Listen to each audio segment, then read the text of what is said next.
Hi, I'm Melissa and I'm half of Market Day. Michelle's not here, but I did want to do a follow-up video from our last video just to talk a little bit more about the business side of things and talk about some of the things that have came up in the meantime. So Michelle and I did do our LLC, we did our EIN, we did that all through busy.com, which you don't have to do. If you want to do your LLC yourself, you go to the Secretary of State, their website, you could do it through there. It costs $300. The EIN is free, and that's through the IRS website, and you can do that online and you get it immediately.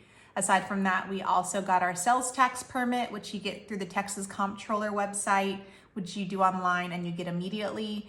And then we filed a DBA, doing business as or under another name, through this Secretary of State. You can get the paperwork offline, and then it costs $25. You can mail it in and file that. So we got all that established.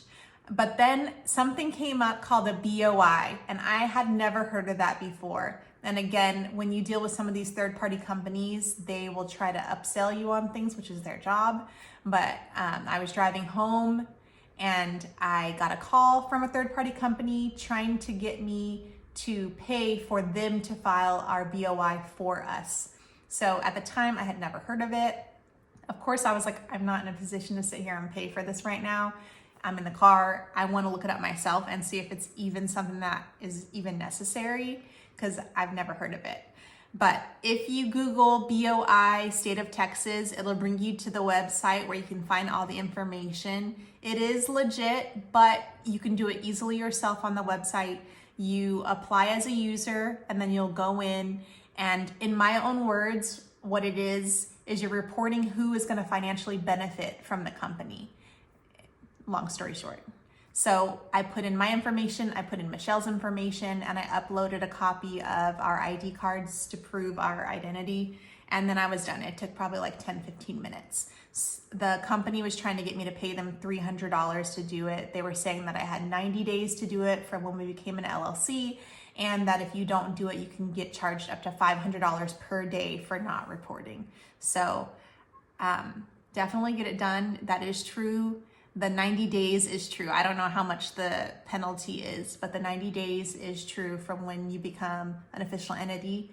And I have the website up, so I was just gonna read what it says a little bit. It says, beginning January 1st, 2024, the Federal Corporate Transparency Act requires certain types of entities to file a beneficial ownership information report with the Financial Crimes Enforcement Network, a bureau of the United States Department of Treasury. So that's the first line on the website. Definitely get that done if you're a new business in the state of Texas shortly after you've done your LLC and your EIN, so that you can just get it out of the way, but you do have up to 90 days. The other thing that I wanted to talk to you guys about was finances, QuickBooks. I like QuickBooks. I have a bachelor's in accounting, so it's kind of, I'm used to using it, and so it's a comfort level for me. I'm not gonna say that it's the best. There's probably other ones out there that are just as good, but I do highly recommend, if you're a new business, even if you're new, to find a way to properly track your expenses and your revenues. I'm actually going through and uploading receipts for Michelle and I today, and I plan on recording a little bit of it. But I have the QuickBooks app, so I can take pictures of the receipts. And then if I've done online orders, I'll just go in and, like if it's an Amazon receipt, I'll save it as a PDF under Amazon and then the date that I made the order. That way, when I go into QuickBooks and I'm matching my expenses, I can easily see the date of the receipt and match it to the date of the transaction. And that makes it a lot easier. So I'll show you guys a little bit of that. Something that I did learn, but I guess I should have known, because again, I have a bachelor's in accounting. I haven't worked as an accountant, but I have a bachelor's in accounting. So I do not claim to be an expert at all, but I did figure out that if you do have QuickBooks or anything like that, definitely create an equity account where you can do owner draws and then owner investments. So I had some, especially at the beginning of a business, you usually are gonna pay out of pocket from your personal account for your filing fees and everything for your LLC and stuff like that. So you can go back in and count that as owner investment in the company, and it's an equity account. And then if you withdraw any money and you're taking money personally, then you can call that an owner draw. So definitely create those equity accounts. I've already done owner investment because, I do work from home. So I've done an owner investment for like the internet bill, because a percentage of it is for the business and a percentage of it is for personal use. So I'm paying for it out of my personal account, and then I'm accounting for it in the business account as an owner investment. So something to definitely look into, especially for those initial fees and everything that you're paying out of pocket from your personal account for your business. It's an owner investment. Aside from that, the last thing that I wanted to talk about really quickly is trademarks. So Michelle and I did not get a trademark.